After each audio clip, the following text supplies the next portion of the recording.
Hi everyone. Um, my name's Laura, and you know me by now, I guess.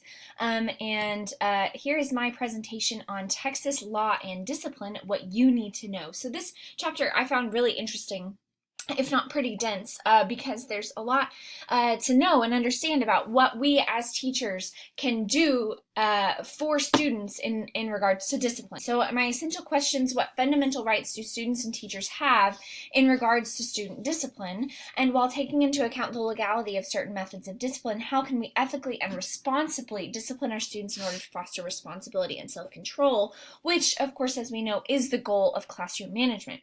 So those are my questions, kind of what actually can we do under the law? What does the law say about classroom management? So here we go. So when we discipline students, it often involves taking away rights. So the students' natural rights are life, liberty, and property, right? And so luckily we don't take away life, right? That's not quite allowed. But we do take away liberty and property, right? And so we need to know what we have to do in order to take away rights, right? And that is what is called due process. So all the things that you have to do to take away rights is due process.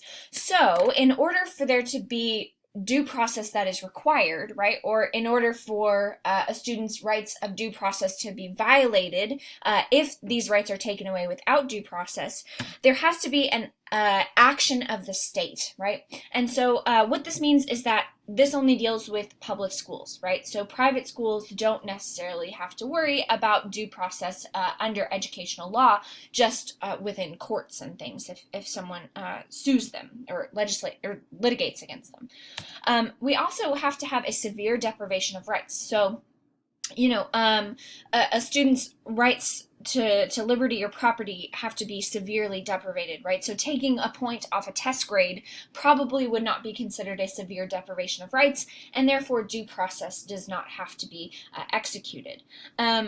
Due process must be given orally or in writing to the student. It cannot be given to the parent. It has to be given directly to the student.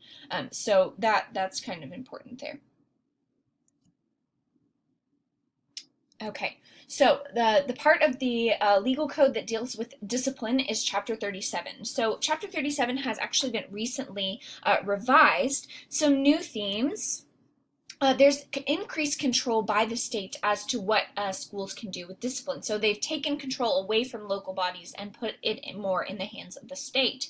I think the reason that they've done this is there's an interest in keeping students in school. They really want to reduce all the reasons that students can be expelled, because as we know, students who are expelled are more likely to get into trouble later in life. So we want to kind of keep that to a minimum. They emphasize the use of DAEPs, which are disciplinary alternative education programs, or alternative school, as it was called when I was a youngster.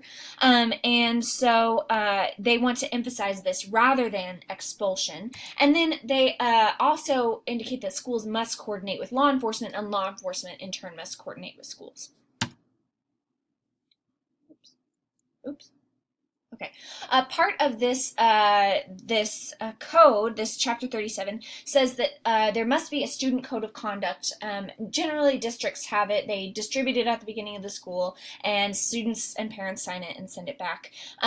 But something that we have to keep in mind is that intent matters. So if a student is found to have drugs in his or her car, and she says, "Oh, I didn't know they were there. They're probably my friends and I didn't know," right? Before, with what we call zero tolerance policies, that the student would have been, disciplined right away, regardless of whether she knew or not. Well, that doesn't fly anymore, because you have to take these students' intent or perceived intent into account when you are disciplining them. So that's kind of an important change that we have here. So now we're going to talk about some consequences. And texting during class is actually not mentioned in the legal code, surprisingly enough. But we are going to talk about the ways that teachers are mentioned in the codes. So teacher-initiated removal is supposed to give teachers more authority, and there are 3 types. The first is for assistance. This is basically just a fancy way of saying sending kids to the principal's office. You send them out, the principal deals with them and sends them back to your class. There's discretionary teacher removal, and this is for a pattern of behavior, right? So you send them out of your class. The principal sets up a meeting between you and the students' parents and the students and themselves, and you all meet, and the student can come back in if you give the okay. The principal cannot force you to take the student back in your class, but it's not very permanent. And then there's mandatory teacher removal, when a student commits an offense that would result in their removal to a DAP or expulsion. So we'll talk about the reasons that students would be expelled for that. Okay, so removal to DAEP, there are 2 types of placement, mandatory and discretionary. So mandatory offenses, we're not going to quite go into that, but a couple of them that require absolute mandatory placement into DAEP is false alarm or report regarding a public school, so like a bomb threat or something, a terroristic threat, commission under felony offense that involves violence against a person, right? So, assault or something, retaliation against a school employee, right? So you're required to put students in DAEP regardless of where this event occurred. Discretionary placements, that you can place students in there for off-campus felonies, students who are under court supervision for being sex offenders, students who are suspected of committing a violent act and are believed to be a danger to other students. So really that's, just kind of at the school's discretion whether they want to place them in DAEP. Since DAEPs do not deprive students of their right to a public education, no due process is required to put them there. So there are no constitutional requirements for the process. The Texas Education Commission does say that the principal has to hold a conference 3 days after the student's placement into a DAEP, but this, if you did not do that, you would not be violating due process, but what you would be violating is law, right? So since they are getting an education in these DAEPs, their due process is not violated if there's, not a meeting or something like that, right? So students who go to DAEPs are more likely to drop out of school and also more likely to end up in prison. So we really want to kind of limit their stay and have exit plans for them. So students who are in DAPs, their stay must be reevaluated every 180 days, and they must be given some sort of path to graduation. We also have suspension, which is short-term disciplinary action, which can be suspended for the conduct listed in the student handbook or code of conduct. So in other words, a school can decide what they suspend students for. Schools don't actually decide, or the law doesn't actually say what about in-school suspension. It says nothing. So school districts, that's up to them. We also have expulsion, which is the harshest penalty. Students can be expelled for possession of weapons, assaultive offenses, arson, murder, indecency with a child, aggravated kidnapping, drug or alcohol offenses if they are felonies. All of these must occur on school properties at a school function. However, retaliatory commission of an expellable offense against a school employee can occur anywhere and students will still be expelled, right?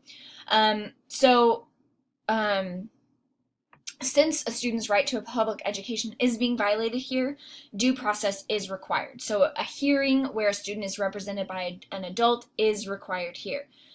Yeah, so that's the reasons. But we want to kind of limit these expulsions, as we know they're not very effective.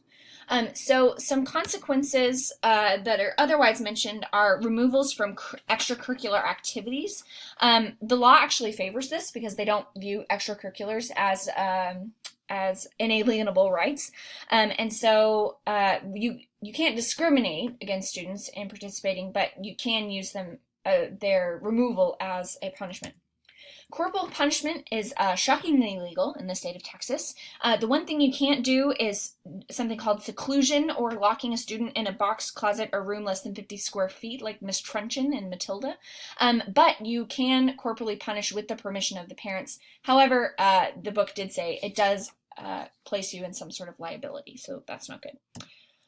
Law enforcement. So, law enforcement must notify the school 24 hours after a student has been arrested. Likewise, schools must notify the juvenile board when students are placed in DAP or expelled, right?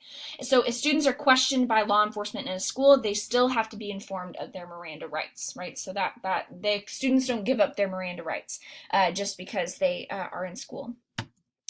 And then we have emergency actions. Students may be removed and expelled due to emergency situations in order to protect others from imminent harm. Administrators have to give oral notice with more formal procedures to follow. So that's my presentation. It was the chapter was very dense, so sorry that was a little fast and furious. But here are my summary questions. You can also see them on the Word document that Dr. Lee will be providing. So thank you for listening. I hope y'all have a great day and learned a little bit about the law.